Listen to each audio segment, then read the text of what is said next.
there is.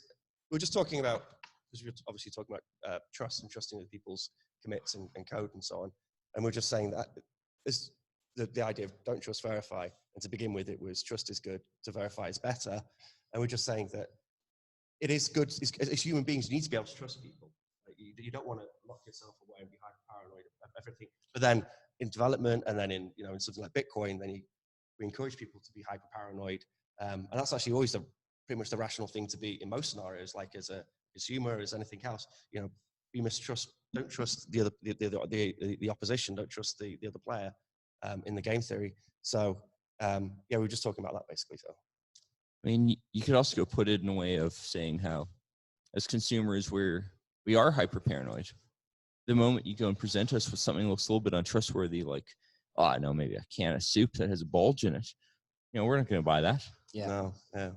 It's a good point. Like, don't trust, verify. Like, it works in Bitcoin because you can verify your transactions, but other things you just have to put a lot of trust in. You have to trust that a can of beans doesn't have something, chemicals in it or whatever.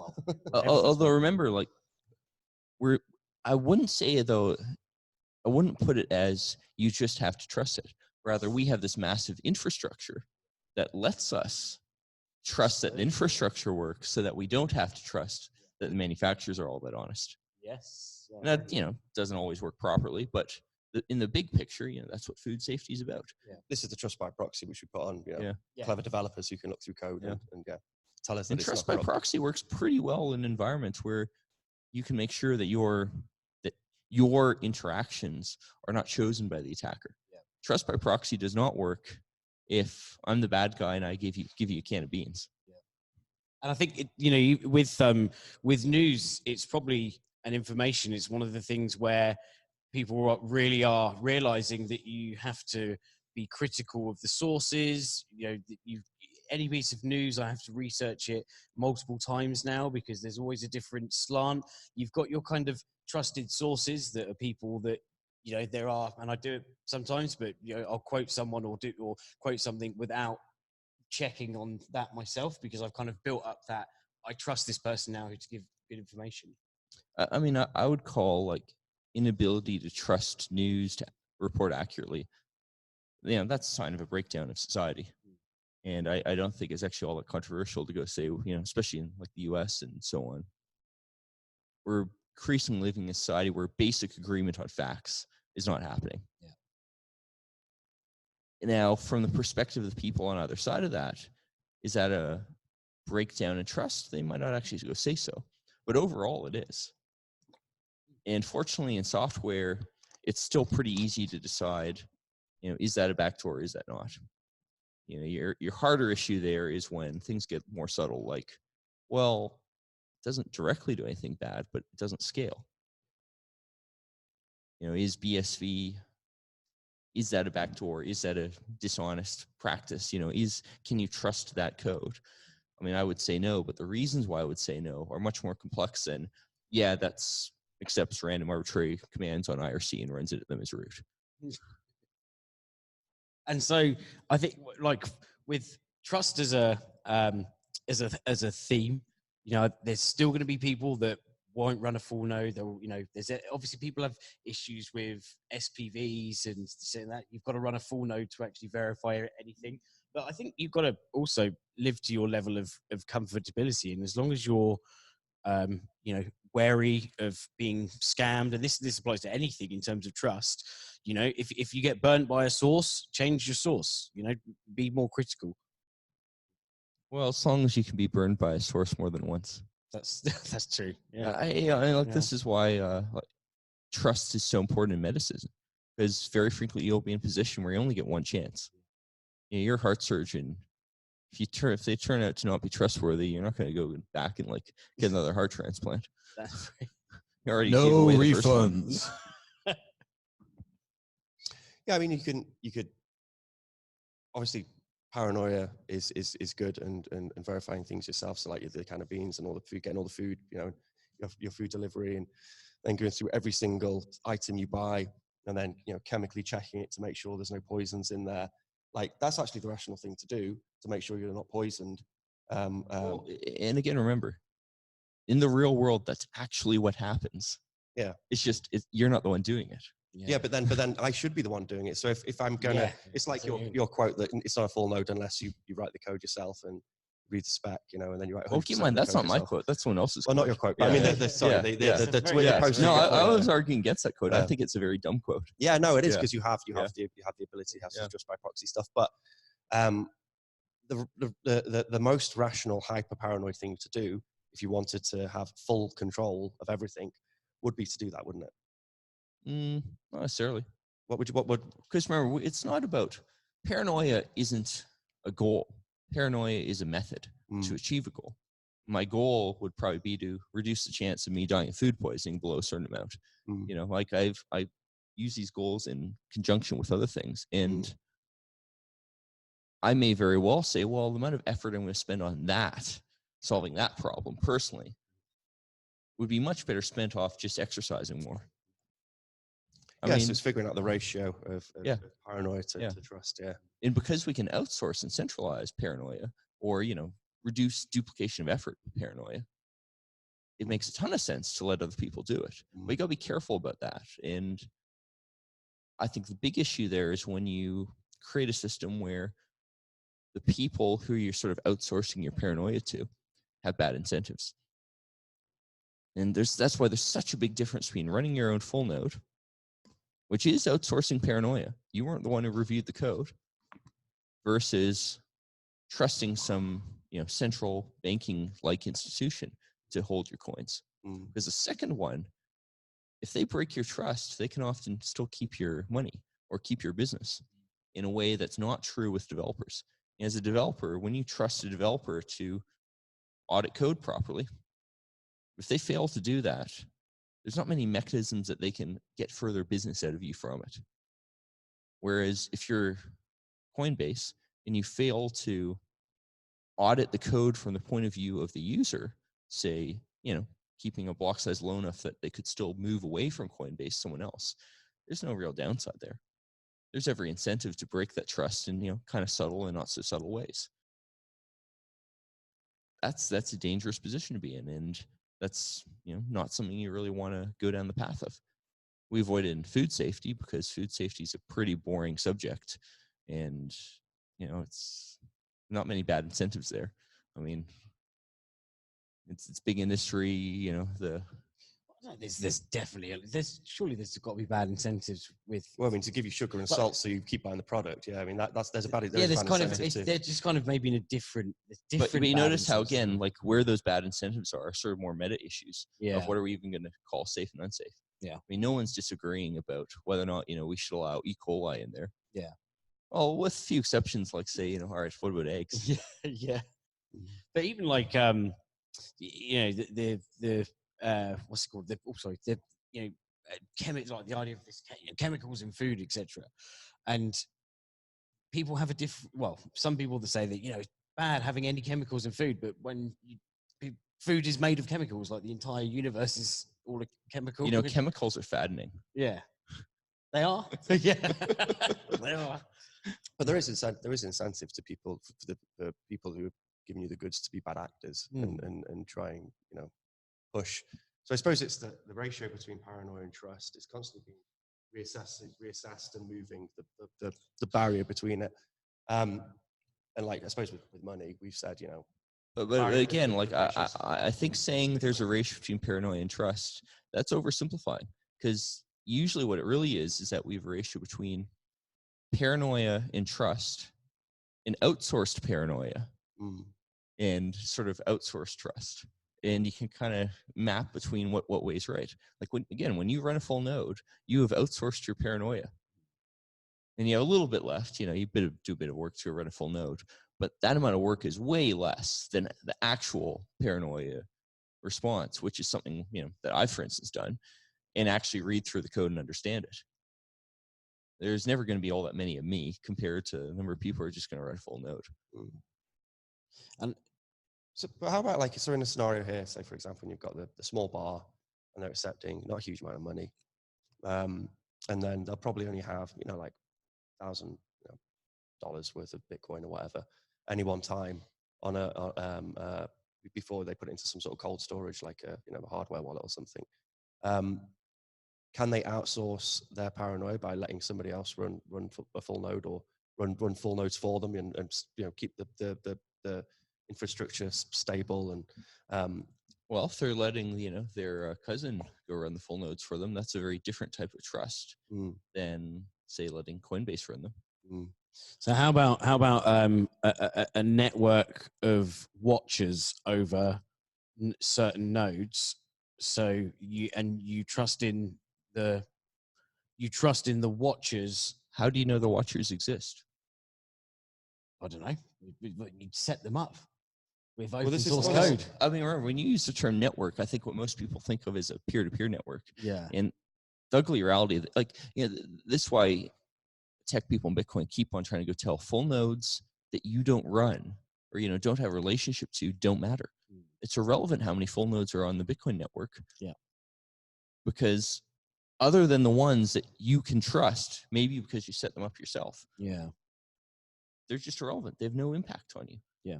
They might get you a bit of bandwidth, but we have no shortage of bandwidth lying around. Like, it's just not relevant to go quote these kinds of numbers. You can kind of make arguments for, oh yeah, Bitcoin adoption's up, or something like that. But of course, they're also easily gamed too. And the reason why they're easily gamed is why, from a security point of view, the number is not relevant. Anyone can go run a zillion full nodes. Doesn't mean anything. So you got to write the code, read the code. What about going as far as the operating system? So you've obviously, you've read the code throughout Bitcoin through and through, but what about knowing that it executes in the environment? I mean, all that stuff matters, and the only sane answer ends up being outsourcing it, outsourcing that trust. And the question is, for instance, with an operating system, am I using an operating system where that outsourcing process is likely to work? If I'm using Linux, which is open source, there's at least a possibility that people can actually look at the code and figure out what's wrong. And the whistleblowing process in open source has a chance of working. The whistleblowing process in closed source does not have a chance of working. There's no whistleblowing process. With your Android phone, yes, Android's built on open source tech, but what you actually get is basically closed source. Your app store is closed source. How do I know what code my app store actually downloaded? I don't know. These phones are locked down. I can't inspect what's actually going on inside. People kind of make security claims for that, but frankly, they're kind of bullshit. It should be possible for me to get a phone from an arbitrary source and put into a mode where, assuming the hardware did what it was supposed to do, it would be reasonably trustworthy and let me inspect it. Even the hardware. I mean, the last year, was it Huawei, the snooping chips? It's the claims it can be what their claims to be, which is a whole other trust issue. Yeah. Well, Bloomberg was very widely criticized for that. Yeah. Because they did not supply the evidence they should have, and it's totally plausible that the reporter in that case was in on some investment scam. Or Bloomberg just straight up ran a story that they couldn't verify, because it gets you a lot of clicks. Yeah. But Wasn't it Bloomberg as well who? Sorry, not picking on you, but the reporters were being paid bonuses for moving markets. Yep. I love it. Remember, guys, crypto is is nefarious and rigged, mate. The original markets. Did they get in trouble for insider trading? I don't know. Stuff, surely. Well, I don't. I think they're kind of trading more specific than people think it is. Yeah, I think they're basically it is kind of a loophole. But going back to the thing of trust, I struggle nowadays. I didn't do critical thinking or whatever, and I'm kind of lucky that I stumbled across. I think it was Skeptic's Guide to the Universe, a podcast. Fantastic. I love it. Fantastic podcast. Absolutely love it. And Skeptoid, and it kind of made me think, wow, all these myths that I've learned that are just absolute BS. And it really made me think, right now I've got to be a bit more critical about these things. And so this thirst for information, you've really got to be careful where you get information from, who you trust. You've got to really consider what the outcomes are, what the motives for what people are doing.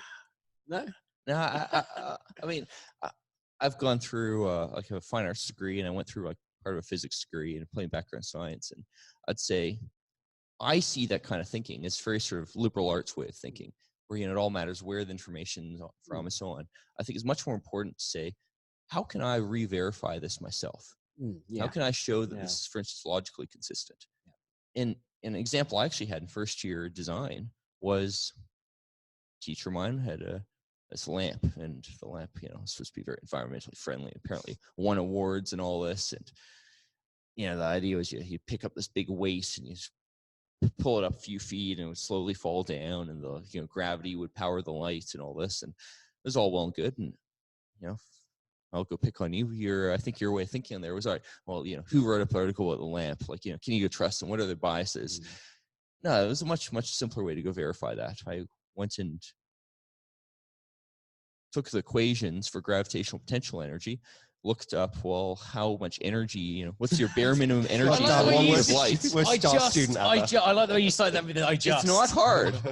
It's high school physics. It's not hard. Your poor lecturers, like, oh, for God's sake, Peter, just why are you here? It's a fucking man. Go work a Bitcoin, please. It's not hard. And I went and worked out that the bare minimum, assuming everything was perfectly efficient, et cetera, the bare minimum height of the lamp would have to be like the skyscraper. Yeah. You know, for the claimed light output. Yeah. Like, I didn't need to trust anyone to do that, other than like really basic things. Can I trust what my own eyes are seeing? Was a healthy level of skepticism which you're able to investigate. It's all weird. Again, it's like it's but notice how we would both have the same level of skepticism there, but my skepticism was actually very effective because it's data sourcing. So you're able to source the right data. Logic. Yeah, but you're able to find the correct data to disprove or prove. Right. This isn't about data. This is about like basic laws of the universe. You know, the only data there is, you know, there's a legal concept of things that are sort of so obvious, like different jurisdictions call different things, but sort of like things that are so obvious, they're just taken for granted. And I think the term in the US is judicial notice, if I remember correctly. It's sort of like, you know, what time zone is that? You know, when was the sun up, you know, in that jurisdiction? Like, it's technically a fact, but it's something that's so easy to check, so widespread, the checking, that it's pretty easy to say, you know, this is real or not. I mean, you know, with gravitational potential energy, I know how to run experiments to go and double check some of that stuff. It's not hard. If you took high school physics, you'd know how to do it too. But then you could also, you know, you did that. You know, you didn't find it hard, but then you could also research and then, you know, find some Reddit forum where you could drop in the question and then try and get somebody else to get involved and help you find the right data. So skepticism's very much about finding the right sources of data. And this is, I mean, culturally and for humanity at the moment, this is one of our biggest issues, is how do people find the correct data, let's say when they're on the internet, for example, and how do they not become flat earthers? You know, how do they differentiate between the good and the bad and find the right data? So, and that's a tool set and a skill which can be taught. I don't think data is the thing with flat earthers. I think, like, flat earth, I think is actually a really bad example of this, where it's so wrong that you can easily devise experiments which just show how ludicrous the idea is. Yeah, no, this isn't a matter of data, this is a matter of thinking practice. If a certain person who can't differentiate between good and bad data goes on the wrong website and is like, whoa, the Earth's flat, what the fuck? And then they click on the links and they go into all these other websites and think, there's so much material backing up this claim. See, I just don't really care that much about flat earthers because they're kind of stupid people who we can't reach out to. So that was my extreme example of it, you know. So we've been joined as well by Dominic Frisby, who's a flat earther. He's a flat earther. You are a flat earther. I read your book, Bitcoin: The Future of Money, and I think I definitely think I was in, and the guy that organised it was Hugh Halford Thompson, I think his name was, and it was the House of Vapes in 2013. I mean, I think you wrote about it in your book. I'm almost certain I was either at that one or one of those meetups. Wow, so cool. Great book. It was a really good book. Yeah, it's a fantastic book, and it's a great audio book too. Yeah. Because you read the audio book, and you've got a lovely voice. Yeah. Well, you're very kind. Thank you. But no, it's dated though. It is in a good way. The voice or the book? No, the voice is still there. But the book stated in a good way, like it's Bitcoin, not Bitcoin, Bitcoins. You know, it's a snapshot of that point in time when you have a Mirtaki. It's I think historically it's a great document. Oh, I love it. Yeah. Well, thank you very much. Where I meant that it's dated is that, for example, I spent a lot of time trying to work out who Satoshi was, and that story's kind of moved on. Yeah. And just when you write about tech, it's moved on. But the main sort of, there are still, like, all the stuff about inflation and the debasement of money is pretty interesting. And the early stuff about the cypherpunks, that hasn't dated. So some of it has and some of it hasn't. But the underlying thing is, it's such a good story. Oh, it's fantastic. Bitcoin story is just a great story. It is, yeah, and you know, I love the fact there's the air of mystery around it as well. You know, it's got everyone guessing. Will Satoshi ever turn up? Will those million Bitcoins ever be unlocked? You know, it's an important discussion for humanity to have one day, I'm sure. Yeah. What are we going to do with this 10% of the world's wealth? Yeah, burn it, use it for egalitarian purposes. What can we do? We could just let it sit there, or just that's probably what will happen. Yeah. But there will be debates over what people could do with it, because do anything potentially. And they definitely haven't been spent. No. Or well, it's not even clear. You know, this whole 10 million Bitcoin or whatever the number is, like, it's not even clear. Like, is that really all one person? The evidence kind of is. It's not like one person's come and said, "Yeah, this is mine." Or, you know, people have tried to go track this stuff down. And we know there's been false positives. We know people have said, no, those were actually my coins. Like, yeah, the early software copies of it don't really exist right these days, because we don't. You know, it's just currently, of course, it's done on GitHub, where there's good records for what's happened, what releases there were. We don't have the full set of releases of the Satoshi software. It's all on SourceForge, and a bunch of it kind of got deleted. Like, wow. It's a very sketchy sort of historical record. I haven't followed the case that closely, so I'm speaking from a position of total non-authority. But I gather one of the things going on in the Craig Wright court case at the moment in Florida is that they're trying to reclaim the Bitcoins that he took. That the Kleiman estate is trying to say, we want those Bitcoins back. So if that premise is true, then he somehow has spent some of those coins. That's so. The Craig Wright case is funny because, for legal purposes, they just accept that Craig Wright's Satoshi. Yeah, it's insane. Which, when you think about it, is a really ugly thing to go do, because it's kind of like, all right, I know you're running a scam. I'm going to go and let you say in court that you're running a scam. And before long, I know you're going to back yourself into a corner, because the last thing you want to do in court is admit to running a scam, because the questions will keep on coming and then something will go fall apart. And I think what most likely happened there is potentially, the Kleinman brother who died many years ago, he may very well be running his own scam with Craig Wright. And again, like, this is some speculation, but a possible story. I don't have any particular evidence that he was running a scam, but if you're hanging around with a scammer, like, there's a higher chance than normal. And I wouldn't be surprised then Craig then, of course, then tries to go scam the family. And the family's like, well, screw this. Like, we know you have some money. We'll go sue you for this. Get back at you, essentially, for trying to go scam us. And the great way to get back at a scammer is by forcing them to accept that they're a scammer in court. And now you've kind of locked himself in this position where he can't say he's not Satoshi. But by saying he is Satoshi, he owes them all that money. And he'll wind up paying every cent he has. Hoisted by one's own petard. Yeah, that's the phrase. Yep. Yeah, it's funny because with we in the UK, libel laws are crazy, and when it was all kicking off with Hodler and I was actually Mad Bitcoins was round my house. Although I should point out, they're a lot less crazy than they used to be. Yeah. A bunch of that stuff recently changed for. What, the libel laws? Yeah, and then the UK, like, it's sort of don't quote me on this thing, but my understanding was essentially it went from, being so extreme that truth wasn't even necessarily a good defense, to at least you have a defense. Well, I think so. The example I pick out is, I think it was Simon Singh who was being sued from libel for saying that I think it was homeopathy was fraudulent, and he was saying like, I'm only saying it's fraudulent or it doesn't work. The premise should be on you to prove that it works, rather than you're able to question this thing, and then this thing has to justify itself. Yeah. So instead, the court case was him, having to defend himself against the libel claim, rather than going, well, you can't. We're not going to start on the preposition that it definitely works, therefore this person is wrong.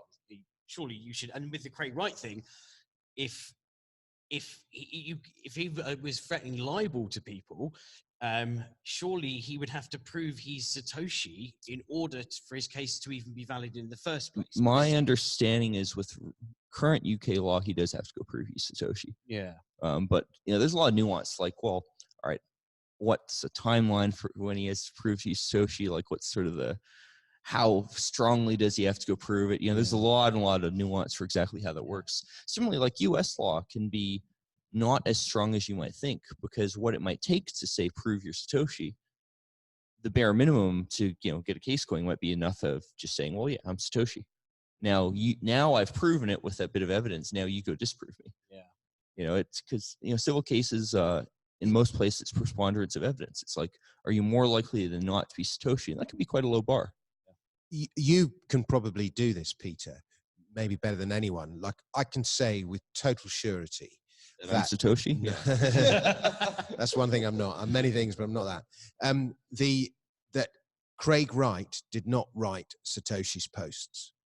Like, I've spent so long comparing their writing styles. He did not write those posts. Or the majority. It's very simple. An IKEA houseplant has a higher chance of being Satoshi. Because Craig Wright has cryptographically proven himself to be a scammer. Yeah. Okay. So he submitted evidence, into the sphere of public opinion through a blog post that was cryptographically meant to go prove him Satoshi, and that evidence, of course, did the exact opposite, because he used a clever crypto exploit that you would not do if you were actually Satoshi. I'm sorry, but he is, this is why I like to joke that, I'm Craig Wright, or like I'm Satoshi. Like, I have much better claim because I haven't proven myself to be a fraud. Okay. So was this the thing when he submitted the white paper and tried to date it to a time before he'd submitted it? Oh, no, even earlier. No, this was when he used a clever... BBC. He had the BBC. It was because he had the media BBC thing, and then immediately afterwards he put that post on. That post was his cryptographic claim, which was just ripped to pieces in about 2 hours on Reddit. Yeah. It's fantastic to watch the process and also see the quality, the level of intelligence you have out in our community, because it's great, that thread. It is. If I remember correctly, it was that essentially he's shown that the math for ECC worked for this particular signature, but what the signature was signing wasn't the thing he was claiming. Yeah. Didn't he he used a variable instead of calling signature, he called a variable that was he grabbed a signature off of an early Bitcoin block. Yeah. And it wasn't even like the famous Genesis block key, rather it was just something kind of early on. But I mean, the quote I think I had at the time was, "This is like photocopying the signature on the US Constitution and then claiming that because that signature is on this piece of paper, I'm some like early president who signed it." Okay. Well, what I was going to say, but it's sort of kind of redundant now, was that like when I was writing the book, the main thing was it needed somebody who could find some early examples of Satoshi's code that were written not for Bitcoin, but for something else, and compare those to the early Bitcoin code, and you could sort of compare and contrast that way. No, that's too easy to fake. Like if I were Satoshi and I wanted to go and cover my tracks, the obvious thing to do would just copy someone else's style. Like that stuff, it's just not good enough evidence, because not only is it too easy to fake, it's the thing that you would want to go fake if you're trying to hide behind a pseudonym. Same thing as if I wanted to hide behind a pseudonym, I'd go pick someone in the real world, just follow their schedule. Like Dorian. Yeah, just make sure that your schedule matches theirs, so people can't do analysis of like when exactly you go post. But then, we were talking about this actually, HCPP and the level of detail. It's getting so granular with the privacy invasion tools that we have. There's the laser now, so you can sort of point a laser at an object and it can check micro vibrations, and you can hear sound. Yeah, I've actually seen that in a insect ecology lab, going and studying the mating calls of a rare species of cockroach. Oh, is it? Yeah, it actually works. Well, they can do it, or you were listening to it. Yeah, it's very common technology. Oh, Yeah, they go sell it. I think it was like a rig, but $4,000. Not a really big deal if you're an insect lab. So on that as well, like you've got all these different features, and one of them. So even if you're wearing a mask, you have a fingerprint that is your style, your walking style. The way you talk, the way almost everything. Gait analysis is the term. Yeah, and it's just really interesting about what level of detail you have to go down to show that you're not that person. If I was Satoshi, I'd probably I would have used, and this is what I do every now and then with a sock puppet account. Is write something, translate it to one language, and then translate it back so that it rephrases it, and then that's boom. No. But if you do that, you're exposing your writing to Google. And I've actually heard that advice from an actual former intelligence agent who they apparently use this in real life, like from the sounds of it. So, well, I think it was a few years ago or last year. Coffee. Do you want a coffee? Oh, I'd love a coffee. Thanks, man. Yeah. Oh, please, thank you. There was like a rumor milk and one sugar, please. Like a cappuccino kind of coffee. Okay, can I have a cappuccino? Cappuccino's good. Awesome. So there was a claim that it was an article. It's a classic thing, though. It's I know someone who knows who Satoshi is, but I can't tell what the source is. Blah blah blah. But the story actually sounded quite logical, which was that this person, who apparently was in the CIA, has access to a lot more data than, say, an individual would outside. So they were able to cross-reference cross-reference the way he used his idiolect, the way he used language, etc. But they were able to kind of piece it together. That kind of textual analysis, it is a real field, but what's come out of that field is that it's very easy to go fake it. It is not hard to go fake a writing style. It doesn't work against adversaries who are even beginning to intentionally go fake it. And also it's a very noisy thing because people write similarly. I actually did an art project of all things way, way back when in university, where I took Slashdot comments and I stripped them of all the context and presented them as one writer.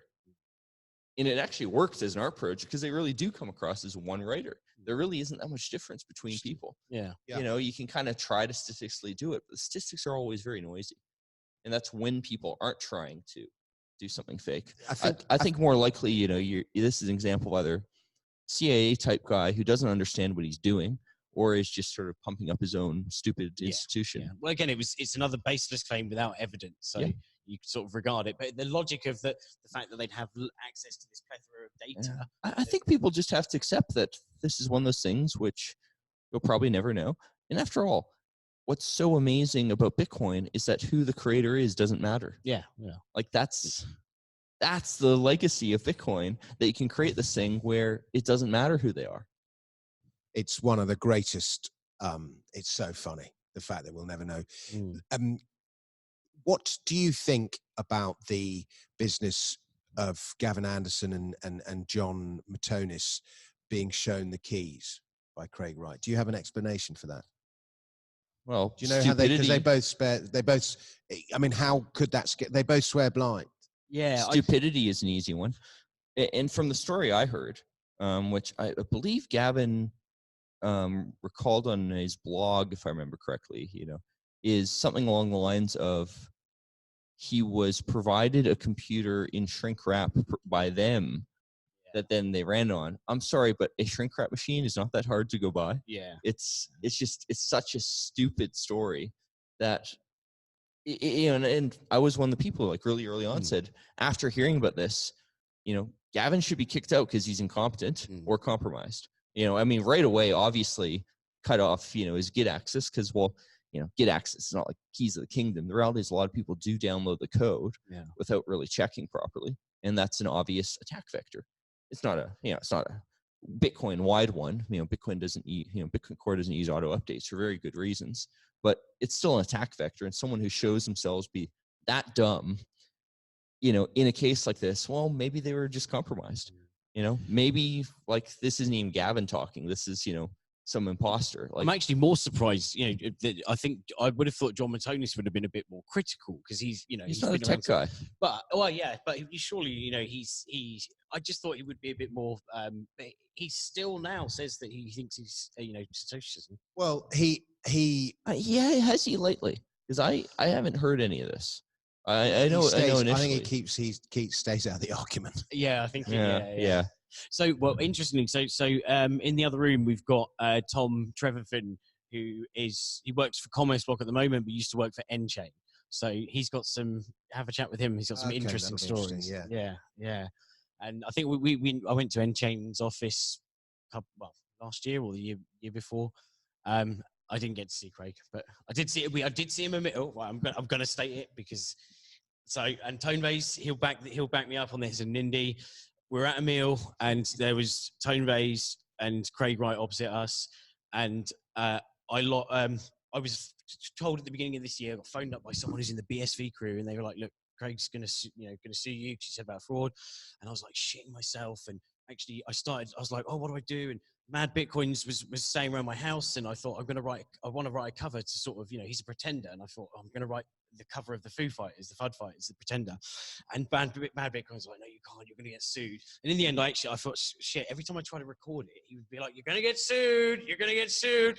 Anyway, so I took my mic equipment and I recorded it in the car down the road and came back in.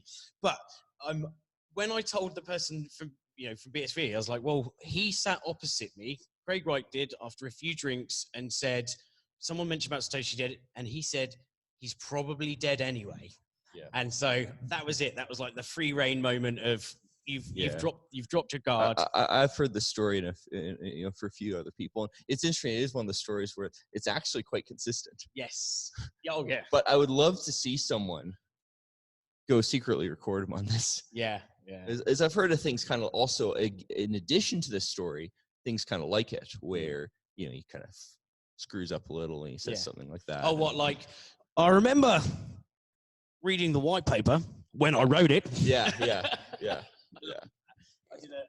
remixed that with Benny Hill, and it's pretty good. Benny Hill used to live 3 doors down from me or something like that. Which is really cool. Died with a notepad in his hand. Yes, yeah. You know who Benny Hill is? I know the Benny Hill song. Yeah. He was an old English comedian who got horribly no-platformed. He was very, very popular and pretty harmless. And then what he did just sort of went out of fashion with the rise of alternative comedy in the 80s. And you legend. Thanks, but even though he got no platformed and lost all his work, he still carried on writing jokes right to the day he died. Yeah. What a legend. An artist. Yeah. Yeah, he's 3 doors down on the opposite side.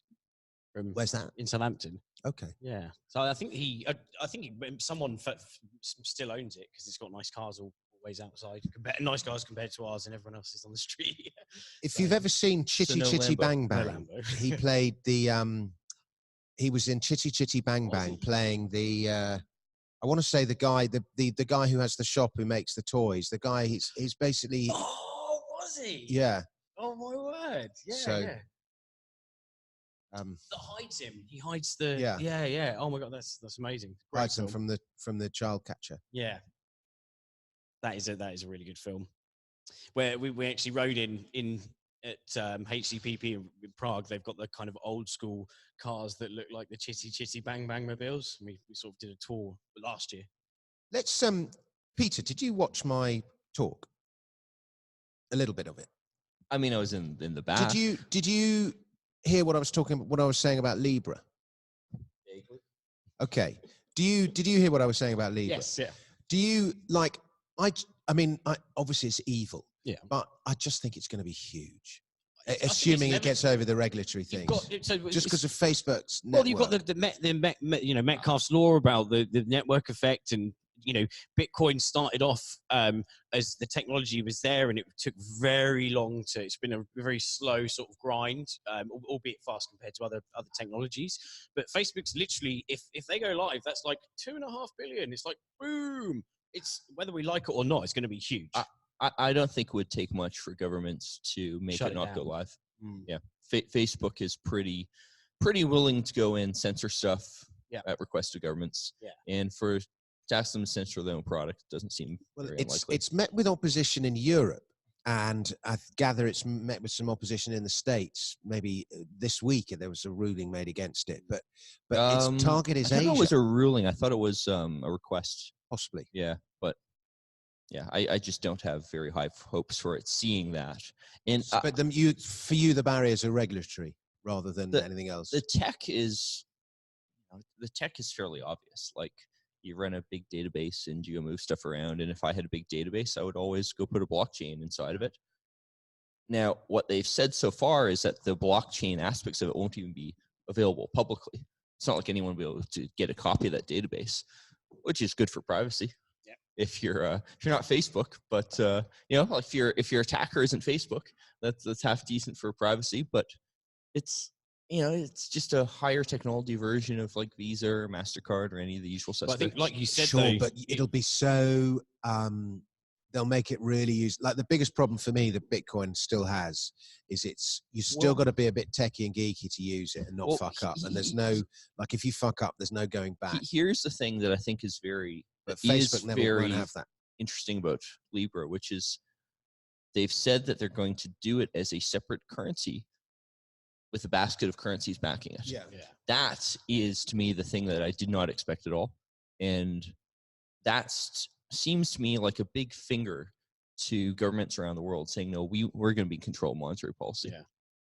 Yeah. Yes, it's backed by, fiat currency, but the moment you pick and choose what that basket is, you're applying monetary policy. You are, and applying great pressure to governments. But I just sort of assumed it would be based on the IMF special drawing rights, that kind of allocation. But I assumed it would be like a US dollar and maybe a European version, with the euro. But they've got to incorporate Asian currencies.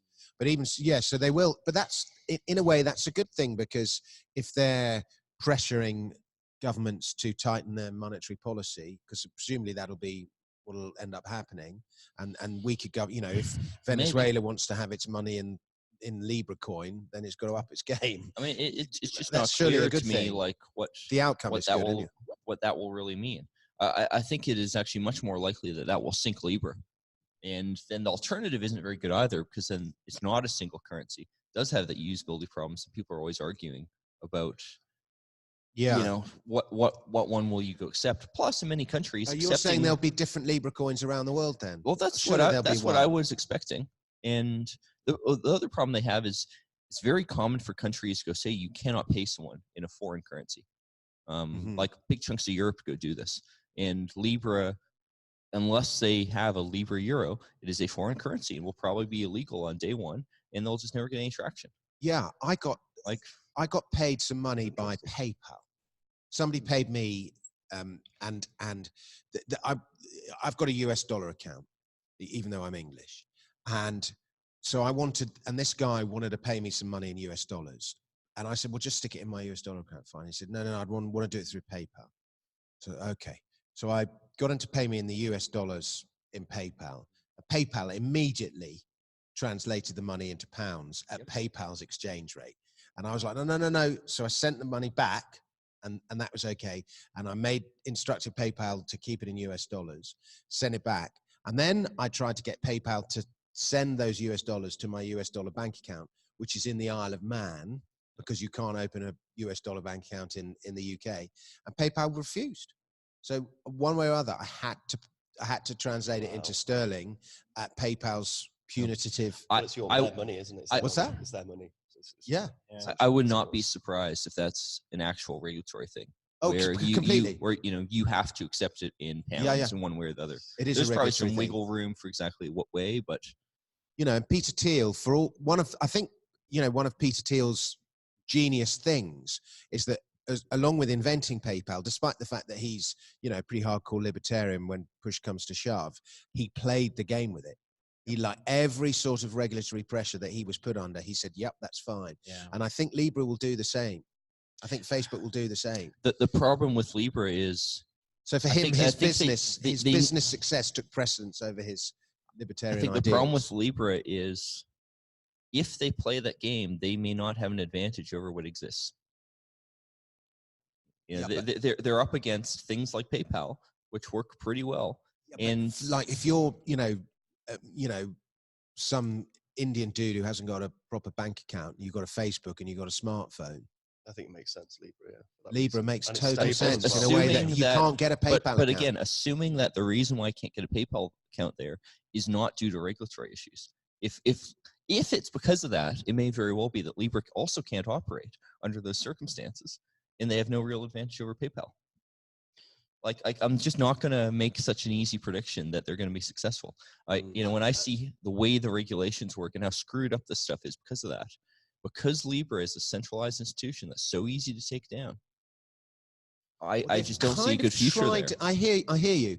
They're kind of trying to decentralize it with this committee of federation of members or whatever. That's like saying, you know, this panel that we're sitting on right here is decentralized. Yeah, we got 4 people. I know it's bullshit. Yeah. I know it's bullshit, but they sort of, but it is slightly decentralized, and they put it in Switzerland.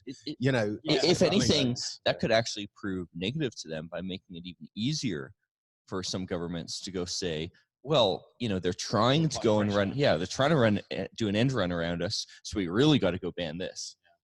I think that ultimately, though, if Bitcoin is king and it's gonna crap on Facebook coin, but the fact is that it's Libra coin. It's at least in some way it's highlighting that we do have a problem with monetary policy around the world, and you know, this Facebook's idea is to kind of, you know, almost like average the amount, because it's different pockets of money. I think that's a very sort of like Bitcoin-y way of looking at this. I don't think the average person is looking at this basket of currencies and recognizing that sort of arbitrage. Also, it doesn't force Facebook to do it. They could just as easily go along with, you know, QE 128 by the time that comes along. All right, I'm gonna have a bet with you, Peter, and you don't have to accept the bet, but I think Libra's going to work, and you clearly think it isn't going to work, and I'm going to bet you. No, let's go and actually make this a little more precise. I was going to. Okay, when I say work, well, when you say work, I think what you really are asking me is, do I think Libra will catch on? Yeah. Because technically, definitely it can work, but yeah, no, I mean, commercially it will work and will become widely used. I mean it from that point. So catch on will do as a definition. So minimum. So what we need to set a date and we revisit. I bet you one Satoshi, which TCConf probably by I don't know 2025, say, and we'll sit down at the Transylvania conference. I tell you, by 2025, like one Satoshi, whew, yeah, I know. I could buy a house. Well, we can do it. Well, I'm willing to, you know, risk my one Satoshi, which, you know, it could very well buy that house, you know. Okay, we probably will need to define, if this ends up in court, we'll need to define what is catching on. But so 2025, it starts to catch on. Here we go. How about that? There you go. I notice how he changes the deal right at the last minute. It starts to catch on. I did. I snuck it in there. But you know, on camera, it's all filmed. I know I have a lot more than, you know, one Satoshi lying around. Like even then I will. So, you know, I'm okay to lose this bet. You know, dude, OPSEC. Yeah. No, we haven't got any. No, I think Libra's giving. Yeah, I got 10 Satoshis. Okay. Libra's giving people access to better money. You know, better money than the money they have. And that's good. You know, and it could work for them. You know, and just as we claim with Bitcoin that the countries which do regulate and prevent this thing from being explored, they're going to just miss out on a lot of innovation and a lot of people building businesses and experimenting with that new form of value transfer. See, if I were Libra, I think the way I would have approached it was to pick a country that's somewhat friendly, like, you know, the US, launch Libra there, and then just accidentally make it available in a lot more places. You know, do it with like US dollar or something. Yeah. Do it in a way where I've created incentives for the governments that are most subject to the jurisdiction to turn a blind blind eye to other stuff. Also, like, would the U.S. really say, India as your example? Well, we care so much about your about your monetary policy with your own currency that we're going to help you go block Libra. I doubt they'd do that. I think they'd be quite happy to extend the reach of the U.S. dollar to more people. Yeah. And the U.S. dollar, there's QE and all this, but it's a lot better money than many of the alternatives. Well, I think the Fed, they're starting to cotton on though to the fact that Bitcoin is taking a slice out of the US dollar as pie, and it was in the last couple of years that China, the Chinese yuan and the yuan and the euro are now also indexes against oil, and and so I think that, and actually, a bit of a slight conspiracy theory. Well, I'm not into conspiracy. I hate them. Hence, Skeptics Guide to the Universe. But if there is, my theory is that if Satoshi is actually the CIA who invented Bitcoin, and with the help of John Nash. And was that with the help of John with Nash? the help of John Nash. And so it's actually and Bitcoin is an insurance policy with those million Bitcoins held back, so that when the dollar loses its power around the world, the US has that million Bitcoin. It makes a lot of sense. So game theory, this is why the John Nash thing, John Nash game theory. What do you do? Because John Nash, he wrote all about ideal money. He knew this better money was going to emerge. And so what's the game theoretical thing you do as a country if you still want to maintain your power base? You actually make that thing, and then you just make sure you've got enough in reserves that you still have a huge amount of power. To be able to dictate around the world. So yeah, I mean it's the clever thing to do if if they were thinking that way in the mid-2000s or whatever. Or you go and invent Zcash and go put it backdoor in it, so that once it does catch on and the whole world's on private coins, and you just inflate the hell out of it. Yeah, I heard that's what actually happened. And given the success of Zcash so far, or lack thereof, that really sounds like the sort of CIA plan I'd expect, which kind of looks good on paper but executes terribly. The US government did not invent Bitcoin. But ultimately, it's a nice. I can see. But it doesn't matter. Can see the logic behind it. It's still better money. So yes, they'll still have power, and that would suck. But it's an apolitical money. Eventually, it'll become more distributed around the world. I would not say the U.S. government didn't invent Bitcoin, and the reason why is because the definition of the U.S. government also includes the tiny little CIA, NSA groups that are actually acting independently from their wider organizations. Oh, sure. And we know they exist because, of course, the Snowden leaks kind of showed that sort of at every single level, they were lying to their superiors about what they were actually doing. It's like, at the very top of the NSA, they're lying to Congress about what they're actually doing. Yeah. Congress could then lying to the public about what they're actually doing. Yeah. You go down one level, they're lying to the top of this, NSA what they're doing. And in their spare time, they're contributing to cryptography and a whole bunch of other projects. Yeah, it's just there's no accountability there that works in a way where you actually know what they're doing. I think the game theory with the US dollar is gold. The fact that America holds 75-80% of its foreign exchange reserves in gold. Yeah. So I buy the argument, but I don't think crypto for them. Bitcoin was the mechanism. Gold is the mechanism. Right, it's a possibility. I don't think it's possible. I don't think it's. Yeah. It's like it's a nice romantic idea. It's more of my like a. It's good to get out there now. So when it comes out in a few years, me and you can go, I told you so. Yeah, you'll look really smart, and then if you don't, he's just crazy. Yeah, that's okay. There's a great joke. It's not that funny, but it's a great joke about. So somebody goes to the president. Mr. President, there's no gold in Fort Knox. The president says, "There's no gold in Fort Knox." He says, "There's no gold in Fort Knox." And the president says, "Double the guard." Yeah. Fantastic. They do have the famous Fort Knox rooms, which have been sealed since the 50s. Claim to be sealed since 50s. James Turks. Even worse, probably actually are sealed since 50s when they emptied them. James Turk swears that gold got sold through Europe in the 1960s, but or some of it. But we will never know. I actually just going back to your talk. Actually, because it's often something that really gets brought up about the tulips, but you kind of opened my eyes to a side that I hadn't thought of before, which is that it actually made Amsterdam the pillar of. What is the problem with the tulip bubble? Yeah, it's literally And it was A ridiculous. few like that, people like that lost the on the money laptop over a company. couple of years. Yeah. 400 years later, Amsterdam still runs the tulip industry. I mean, like, what is the problem? When I heard that from you, just a minute ago, I suddenly thought there used to be logic to these people going, "Oh, Bitcoin's tulips." Now it's just the dumbest thing ever. Like it sparked off and cemented a huge industry in Amsterdam. Yeah. So it may have been a bubble. And again, I tweeted your quote earlier of a bubble is just a market that you don't have a position in, and it really just shows now why people don't really think about these things. They it was an incident where tulip mania went out of control, but it actually spurned off some really good positives. Sadly, the weak suffer. So but in a way, for meritocracy, the people who benefit from a bubble are the ones who will then go on and use that money to do more good than perhaps your grandparents with their savings. So but they're the ones who really are hurt in a bubble. The people who feel it. The late adopters. Yeah. Also, like the tulip bubble. I mean, people forget that it was a special time when that was the first opportunity that for that sort of particular class, they could invest at all.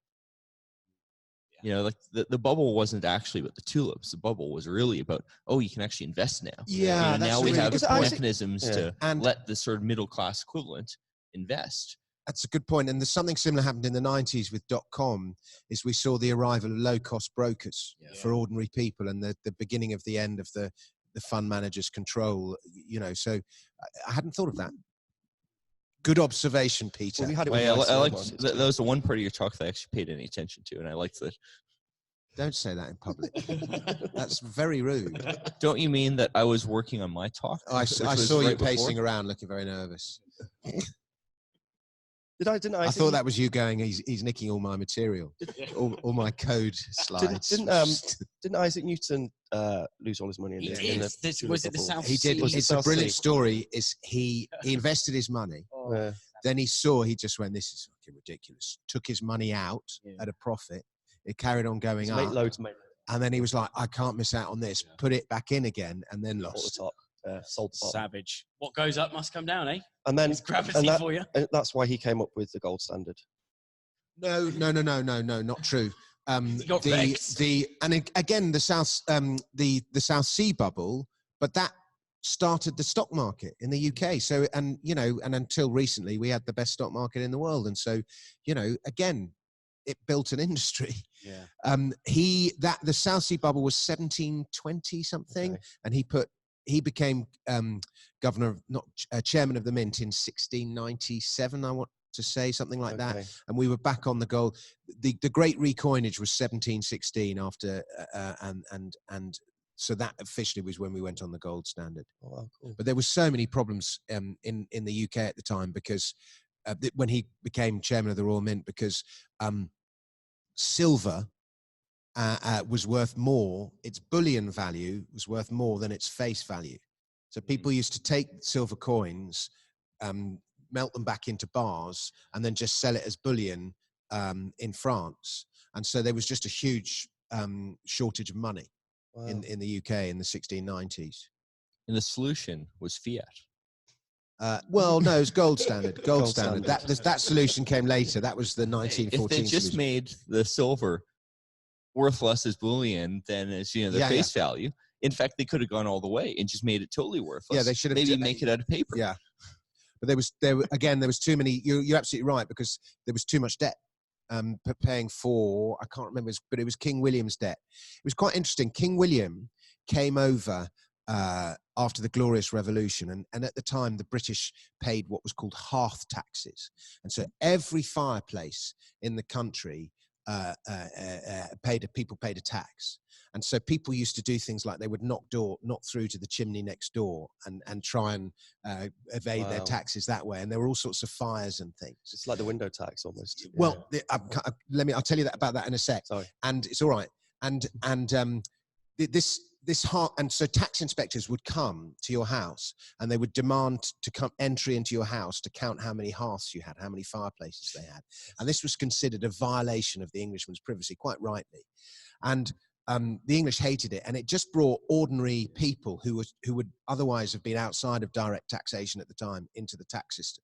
And this smoke farthings, one way or another, had existed since before the Norman Conquest, but they were made statute in 1650 something or something like that. And then William came along, and there was a big thing. We've got this Dutch king. Who is he? And so to ingratiate himself with the people in 1688, after the Glorious Revolution, they renounced hearth money, took it away. And it was sort of to show their majesty's goodwill in every fireplace in the country, or something like that was the line. Anyway, and by about 1695, they were like, we haven't got any money. And that's when the Bank of England was formed, partly to deal with that. And there was all sorts of wars overseas, and James needed to be fought. And they were like, what can we do? What can we do? And the solution was the window tax. And it was brilliant because you didn't have to go inside people's houses. Wow. So it wasn't an invasion of privacy. You could just walk past the house and count the number of windows from outside. Oh, my word. And that was just, and anyway, so it started. And of course, it didn't raise as much money as they'd hoped. Oh. But and the infrastructure was already there because of the hearth tax. It was some screwy thing where it's like based on the size of the windows, I remember. No, it's the number. It was the number, but they kept changing the. We still have houses with bricked up windows. Well, what they used to do is they would build. Yeah, people.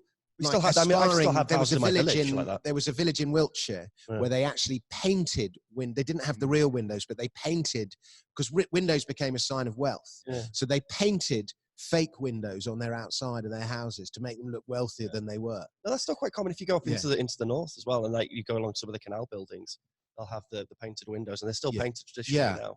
And they would build houses with the windows there, but then brick them up so that the homeowner had the option to knock the windows out if they wanted. What's cool about this is that we're looking back at these old taxation things, taxation methods, and how ludicrous they are. And in 50 years' time, we're going to be looking back again, going, oh, the way you ate unbelievable. Yeah, and let me finish on the window sets very quickly, because there's some lovely little stories about it. And it wasn't raising as much money as they hoped. So instead of renouncing the tax, they just kept putting it up all the time. And obviously, as we've just talked about, it defined how architecture would look. And John Stuart Mill said it is a cause of great deformity in buildings. And then, but by the late 18th century, when people were starting to move to the cities, from the fields into the cities, also it was considered a progressive tax, because the rich paid more, because in theory the rich had more windows. But what ended up happening is that it didn't work out like that, because landlords just built whole buildings with no windows at all. Wow. And people had no light in those days, so to lose, and this is where we get the expression daylight robbery from. Wow. Because people had their daylight stolen. And it actually ended up making, and so a house with, say, 20 windows in the country might have much lower annual rental value than a small house with 3 or 4 windows in the city. But the house in the city ended up paying less tax, so it wasn't fair. Anyway, all the movement into the cities in the Industrial Revolution, it actually, the lack of fresh air and the lack of sunlight accelerated cholera, typhus, and all those various diseases that spread. And there was all sorts of medical inquiries proving that the windows tax was making people ill. That was its most pernicious consequence. It actually made people ill. And the Lancet was writing all articles about it, and there were medical inquiries, and they would not get rid of it. For like 50, and Charles Dickens was going, the adage free as air is something, he was, everyone, there was campaigning, songs were sung, pamphlets were handed out. And eventually it was only renounced in 1850 something. And they just wouldn't let it go. And it was only renounced after they reintroduced income tax. A really silly tax that seems to be in multiple places around the world. I've seen it in the Caribbean and also in Egypt as well. But it's this, if you don't finish the construction of your house, you don't have to pay the tax. So there's like loads of buildings with just like a half floor and steel things. In Turkish Cyprus they have that. I love PQs. It's so dumb though, isn't it? They had that in Greece or something. You'd be sat there going, we've got to find a better solution to than this. But that's the bizarre thing. They don't. They just stay with it. And our tax systems are so outdated. And I can tell you why it is in the UK. It's that taxes technically are the property of the Queen, of the Crown, but only Parliament may say how they're spent. And this goes all the way back to the Civil War. And so you see it's HMRC, Her Majesty's Revenue and Customs. And so HMRC isn't actually accountable to anyone in Parliament. And it's this sort of old anomaly, and that's just why the whole system is so bloated and unreformed, because nobody's in charge, basically. I think England's kind of stands out as a prime example of where actually having too much of a history, you've built layers on things, and it just added complication after complication. Yeah, I think if the infrastructure was to start again, it's as simple as like phone masts, and rail tracks, for example. But we're so sort of down the line that the idea of change is crazy. And even the metric system. People changing to the metric system, like in other countries, becoming uniform. It's like it's now more of a problem than it was before. Think about the measurements in computing, programs, etc. There's so much to change that all these systems are so well embedded. It's just really difficult. Although with the metric system, I'd point out that what you actually then see in the sort of industries where it really matters and like you get the most advantage, they have gone and changed. Tons of stuff will change. It doesn't change. That makes sense. Well, it's like tons of stuff will come out of the UK, in terms of manufacturing goods, which is all metric. It's quite common to use metric in industry, even if your sort of host country doesn't. Yeah. If you're doing physics calculations, like, I worked for a while at a geophysics company, and I can't think of a single time I'd ever seen a non-metric calculation there. The imperial system is... Yeah, go on. I really have a tax question, but yeah, we'll go back. We'll go back to tax. You look like the right person to talk about the imperial system. Well, it's much more organic and natural, and it's derived from a time when we didn't have rulers. No. And so it was, for example, an inch is a thumb pressed down. A yard is a pace. A foot is an ordinary shoe with a boot on it. A hand is obvious. A furlong is the distance that a man of moderate fitness can sprint for. A pint is the amount you need to drink to quench your thirst. They're all quite organic. A stone is the amount of stones a normal person can hold in his hands. They're all very organic, sensible measurements built for a time when people didn't have rulers and weights in and equations. Scales. I think like a big part of it was built for a time when people didn't put numbers in equations. Yeah. Well, the moment very you need to do like when an you equation, talk, I found this because I have to do talks and you have to talk a lot. When you talk, it's actually much easier to use fractions. Say it's a quarter as much, or it's an eighth as much. It's much more organic. But actually, when you write, it makes much more sense. If you write a quarter as much, it's just ugly, and it's much easier to write 25%. And so there's that. Is that sort of what you're describing? Well, so funny enough, like in rotational measurement, of course, the equivalent of fractions gets used all the time. And you see, 360 degrees happens to go divide up into all sorts of nice ways. And again, I think that's one of those things where it really mattered, people will go do the thing that makes sense in that particular case. Yet in other things where, for instance, radians make sense. I mean, radians, you can't compute them by hand. There's like pi in there, pi, whatever radians, it's makes no sense, but the equations work out really nicely. So you just go use that. And it's all about what is application. Yeah, convenience wins. Yeah. And the metric system is really, really convenient if you're trying to compute anything in physics. You're crazy to do anything else. Yeah. Go on, ask me your question about tax. Oh no, no. I've never actually been introduced, by the way. So how do you do? Hi, Dan. How do you do? No, Ben. Oh, Ben. Sorry. I'm Dan. He's Dan. He's Dan. Dan. Ben. The question was because in your talk you're talking about how tax would be harder to collect as people become digital nomads, etc. Income tax. As it becomes harder to collect, and then governments will have to tax real world points of so like land, land consumption, consumption, those sorts of things.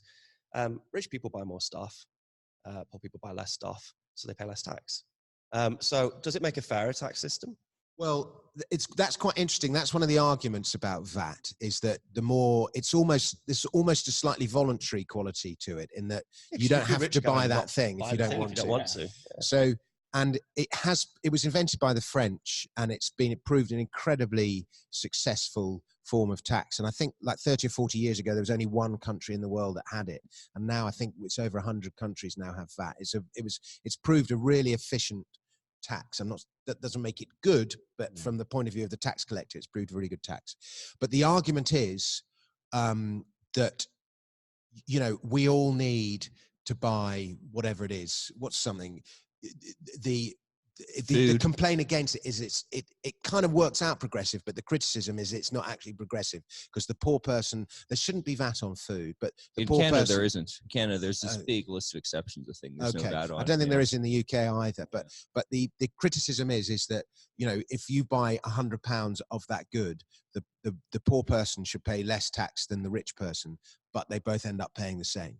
That's the criticism. I'm not saying I agree with it. I have heard of people in Canada campaigning to, for instance, try to get, well, of course we call it HST, but essentially VAT, but essentially get that removed on, for instance, internet access and cell phone plans and stuff. And I'd say, you know, that's an example where in the modern world, we'd expect even the poor to have a cell phone plan. Yeah. I mean, every business will be lobbying for VAT exemption for its business, and that's the nature of a lobbying for the culture. government, there's another point, like businesses and companies and corporations. So you can have all these freelancers and workers not declaring tax, and that's too complicated to deal with. But you've still got this big, massive Amazon company here who you could try and tax.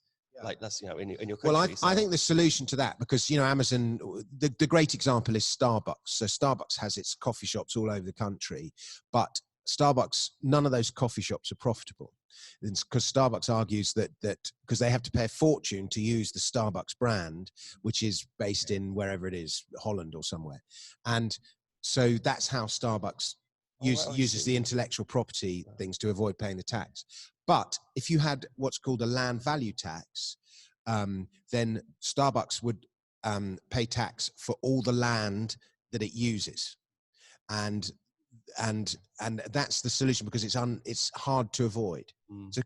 So that's probably where they'll go. Yeah, I think that the best thing, like that Google, for example, would pay.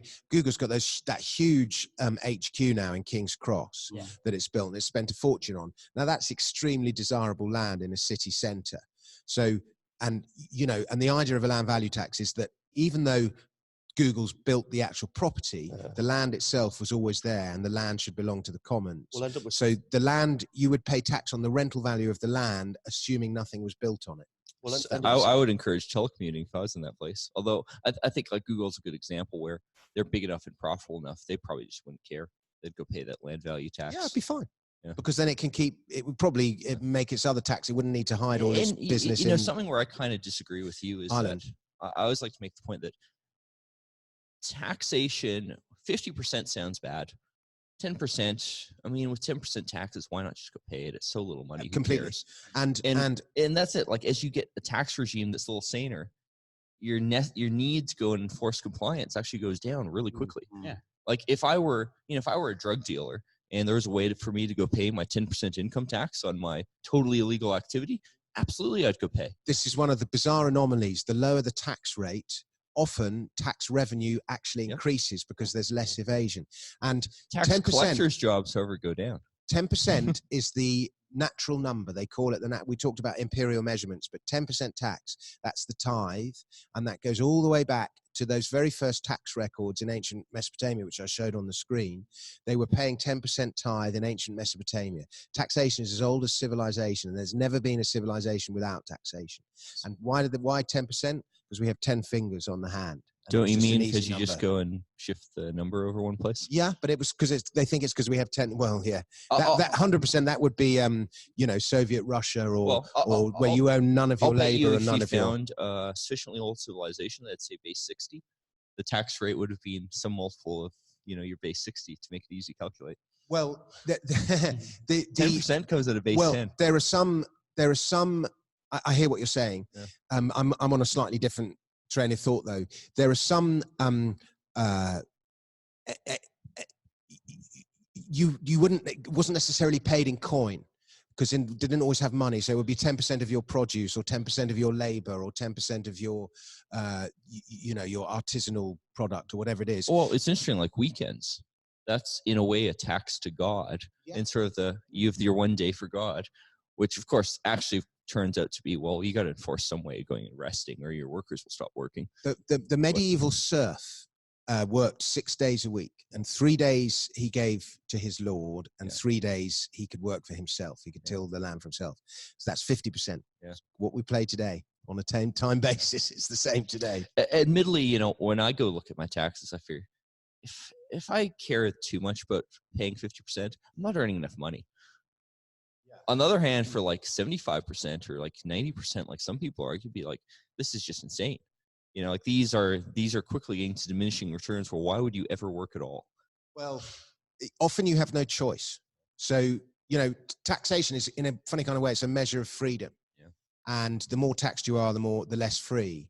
And so you have the ultimate form of taxation. There's two kind of ultimate forms. It's Soviet Russia or North Korea or something, where you don't own any of your own labor. And then you go one stage further and it's slavery, where you don't even own yourself. And then the other extreme is total anarchy, where you own, you know, what we're working towards, and where you own 100% of your labor and 100% of your freedom.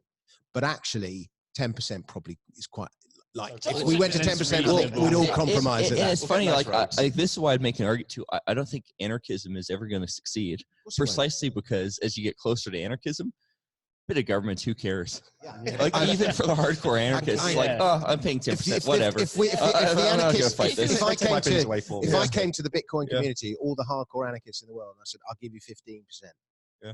I think most of them would take it. Well, it's because it's reasonable. Anarchy won't work for the simple reason is that there has never been a civilization without taxation of some kind. It just has never existed. Also, I'd like to make the point that modern supply chains are too fragile for anarchy to work. You'll wind up in, you know, proper, true anarchy with nothing stopping me as, you know, AMD from bombing Intel's chip fabs. That's just not, you know, it's not going to work. You've got to have a bit of police. You've got to have a bit of this, bit of that. Yeah. Then we don't need that much. We don't get to that 10% without trying to shoot past the 10%, do we? Yeah. So Go lower. Negotiate.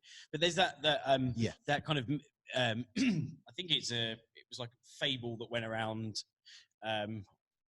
Facebook. It was about the people at the bar. Like there was someone who pays like, the person who pays like £100 towards, and there's a person who pays 50, and they're saying that, you know, the economics, as soon as the person who pays more, you know, the argument is against taxing the rich. They're saying as soon as you take out the rich person, then everything else fails and no one can pay for the bill and it's all expensive. But if things are more reasonable, you reduce the opportunity for nefarious activity, because why would you go out of your way to avoid 10%? It's just 10%. Whereas now when it's 40, it's 50%, etc. That's when people go, right, I've had enough. This is absurd. Well, particularly with companies, like, people forget that whistleblowing works really well for tax collection. And it's very, very difficult to run a company that's actually successful and not have that constant risk of, you know, there's one or two whistleblowers who report you to the IRS. It's encouraged. Yeah. The reality is that companies wind up not paying taxes because it's legal, not because they're dodging taxes, but because they've changed the laws to make what they're doing legal. You know, it's actually the poor person who's the one who's going to be the tax dodger. You know, they're the ones much more likely to be working under the table. Of course, the other argument I make is they're not making enough money to really matter one way or the other. And it's, you know, anytime you hear a tax collector going and saying, well, you know, we need to have much more financial surveillance, go catch these guys, you know, working under the table. It's like, who cares? It's quite interesting. In ancient Greece, taxation was voluntary. They had a voluntary system of taxation called liturgy. And the rich in Athens were expected to shoulder the burden of the city. So if it was deemed that, you know, it needed a new bridge or a new road or a new public building or even, you know, some games or an arts festival or a new warship, warships were very important to protect Athens' shipping lanes and all the trade. It was, the rich were expected to not only pay for it, but to carry out the work in question themselves. So their money wouldn't be taken and given to some other bureaucrat to spend for them. They carried out the work for themselves. And as a result, they probably carried it out to a higher standard for a lower cost because their reputation was on the line. And the reward they got was a recognition.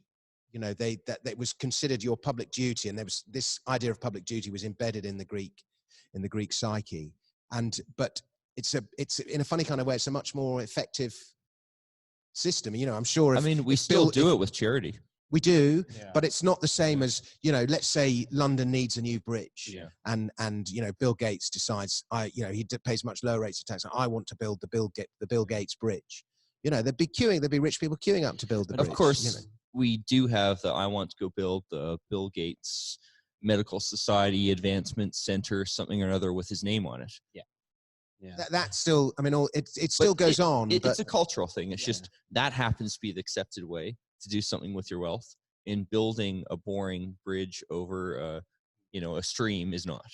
I watched a YouTube video the other day on it was toilets that were built in, I think it was like Central Park, and it was the average price now was nearly 3.8 million or something for just literally toilets smaller than this room. And you think you wouldn't mind so much paying tax if it You'd expense it if properly. it was spent properly. Yeah, oh God, but I think the worst problem is that you see these the waste everywhere, and it's just that's what people don't like. It's not just it's wars, welfare, and waste. Yeah, those are the three objections that people have to paying taxes when so much gets. It's like welfare is fine as long as it's coming through, my charitable organization. Yeah. But is government welfare the best means to look after people? This is why we need a very opaque sidechain for Bitcoin. So for us, we use Lightning, we use something privacy centric, and then for them, they use something we can audit and we can see where all the funds are going. You should build that. Well, surely, if I was the Bank of England, I'd be thinking, right, okay, crypto's here to stay. How can we move forward? Take all the crap that's gone before and just, how can we build a new system?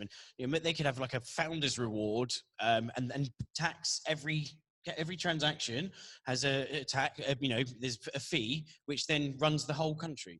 And then that way there's every transaction, no one has to do any of that shitty accounting where you've got to explain. I think that's kind of where some taxation stuff people want to go, but I think it runs into real bureaucratic issues where you would end up making efficient enough, you'd go and fire a whole lot of tax collectors.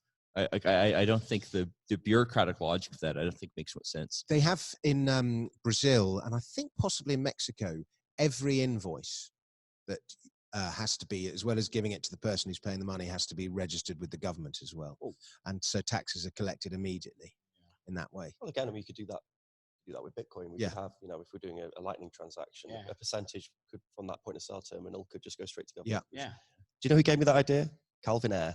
I was watching a Calvin Ayre interview for a laugh, and he said that, and I was like, "That's actually quite a good point." Well done, Calvin. It's not a new one. Like the Zcash, they've talked about stuff like that, and many other things.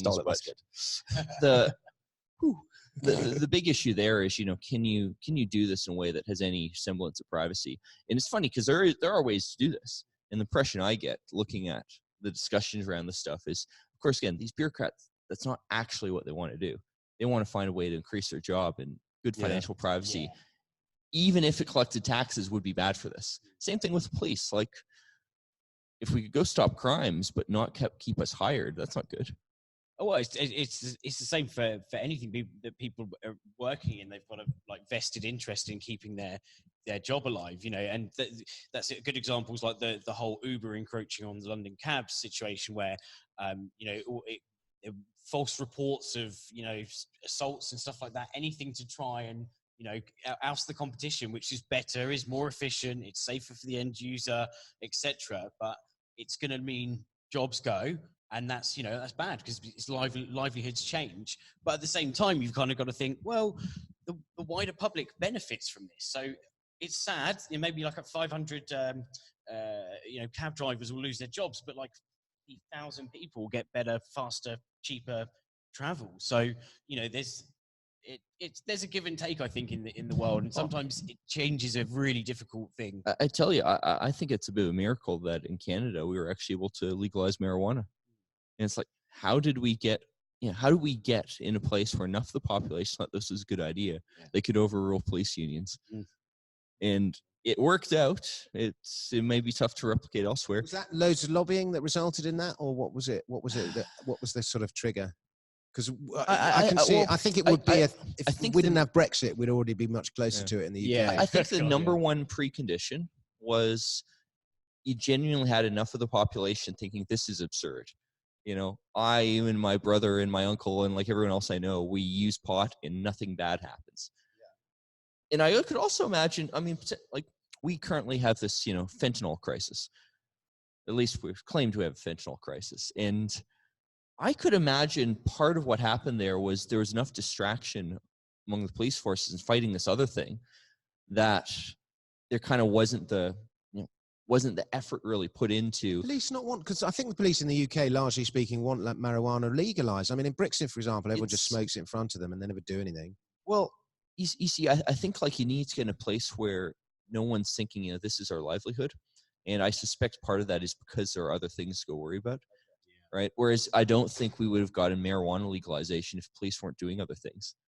And, you know, I'll say straight up, I think the fentanyl thing it's certainly a very dangerous drug, but it's manufactured, you know, it's a manufactured crisis in the sense that it only exists because opioids are illegal to get. Yeah. And we get people hooked on legal opioids and people get addicted. I mean, I don't think there's any, you know, there's no question about people get addicted to opioids, but the real harm happens when they're forced off of them. Yeah. And then they wind up on things like fentanyl, which are easy to smuggle because they're so potent, which also makes them incredibly dangerous. Or just mixed with other crap, so you're not getting what's kind of, you know, say. Look, if you mix fentanyl with other crap, it's pretty hard to find crap that's you know worse for you than fentanyl. It is a dangerous drug. I mean, so much of it for sale on the dark officers die because they do busts and they accidentally open like tiny amounts of fentanyl and they absorb enough to overdose. It is a very potent thing, but it's a manufactured problem in the sense that if people could get good opioids, they'd be you know, you'd make money off these opioid addicts for the rest of their lives. It would be morally very repugnant, but actual harm would be less. Well, I think that a few places like at Glasgow there, and I think it's a great idea because, you know, when you go there, you buy all sorts of treats and stuff, and you can go and take it to a place and they literally test it for you. So, you know, because otherwise, you know, you hear the people, there's all sorts of stuff. They test testing. There's even there's even purity tests. Yeah. Okay. So you can take your dealer with you and be like, mate, you just sold me some fucking dud beans. Well, it's funny, like people talk about, you know, needle exchanges, which I think are great. It's almost like we need fentanyl exchange where you give them some fentanyl and they go give you something that's actually safe. That was what was good about Silk Road. What does fentanyl do to you? It's essentially it's an opioid. So is it opium based or is it? It's a synthetic chemical and it's the brain chemistry, my understanding, is pretty similar. So it's sort of a substitute. It's just it happens to be incredibly potent because it's, you know, it gets made as the pure substance, and it just, you know, gram for gram, has much higher effects. Like the lethal dose of it for the average person, if I remember the number right, it's sort of like, you know, a grain of salt, right? And they'll make it in sort of grain of salt pure quantities because then you can go and smuggle it in, and for instance, post. You know, just hide it in the bottom of some letters. Mistake and dab or something, and you're on. You're like gone. It's you know, it's as a lab worker. I mean, fentanyl, you know, it's a commercial drug too. It does have real world medical uses, but what's that? When it has real world medical uses. What are they? Oh, it's used in various anesthetic things and so on. But like in the factories, apparently the way they do is, you know, they got their full moon suits on and very heavy contamination, you know, protections and so on, because it is just that dangerous. Incredible, and people do it. Well, it all comes down to it's easier to smuggle than the things that are safer. That's it. You're building an infrastructure to stop people from having stuff that's tried and tested and forcing them onto all sorts of whatever, you know, street crap. And instead, it's a funny example because usually the sort of story with drugs, it's cut with something else. Here, the problem is it's not cut. Like if they'd cut it with flour, it'd be a lot safer. But they don't, because then that's how they smuggle it in. Yeah.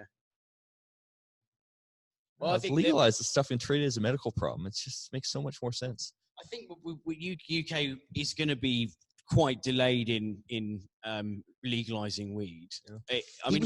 Sajid was talking about it when he was Home Secretary, and there is a movement, and there was I sort of indicated that there was movement afoot. There's loads of companies set themselves up to be marijuana growers, marijuana labs, exactly like all the companies had in Canada before the marijuana boom. So they're basically setting themselves up for a marijuana boom in the UK. And then, of course, Brexit took hold, and every single bit of parliamentary energy has gone into Brexit and to another. I mean, that is the biggest waste of energy. Oh my God. Can you imagine if all those politicians put all that effort they've put into stopping Brexit into doing something like, you know, fighting knife crime or doing something that actually needs doing? What they could have achieved. Granted, given the sort of things they've been proposing for fighting knife crime, maybe I'd rather go dick around with Brexit. Well, seems better for freedom. Maybe, if it happens, it will be. But at the moment, it's just a bun fight. But the good thing is that the police have, you know, they prioritize themselves. And as you mentioned, loads of people smoke in the street now. The police don't really have a problem. And it goes back to that argument that, you know, if you give me 5 pints, I'm a nightmare. You give me 5 joints, all right, good laugh. You know, well, maybe a good laugh with the 5 pints, but then there goes. But that's the difference. You know, you think of all the other drugs, and like marijuana is probably like the most pleasurable yet like less reduced impact on the rest of when you don't get people who are stoned, who get into fights. It's an insane thing to ban when we have so many other bad things that are used and abused. I mean, I think marijuana is less damaging than quantitative easing. Yes, 100%. I mean, I'm inclined to believe the evidence kind of coming out that, you know, kids using marijuana early probably does harm to their brains in the long run. Sure, but it does. You know, the simple reality is the harm we go do with crazy policing is just so much worse than all this other stuff. Yeah. And the reality is, like, drugs that are sufficiently addictive to get people addicted easily don't actually exist. Even the likes of your fentanyls and your opioids and all, there's a reason why addiction is much more common in places which are poor and, you know, places which have other bad things going on, because it provides an escape. And, you know, this certainly happens to healthy people, but the rates are much higher in, you know, psychologically unhealthy people. And I think what that really says is, if you solve these real fundamental issues, you'd find the addiction issues go down. Whether or not we can, of course, is another issue, but it does suggest that this is, you know, not the thing to go fight. This is not the thing to spend money on. Treat it as a medical problem, you know, get rid of this crazy invasive, you know, policing. And obviously, of course, the policing itself destroys people's lives. If you arrest someone for possession of drugs, you've just destroyed their life in a way that the drugs probably never would have. Yeah. Especially for, like, you know, non-violent drug offenses where you're just carrying something, you know, it's insane. And Dan, can I just ask, is this like a 24? Well, how long does this interview go on for? Forever. Oh, so this is like, as long as it goes on for. Yeah, we just like talk and talk. Okay, well, I might just step out for a little bit and then come back no worries, in a moment, if that's okay.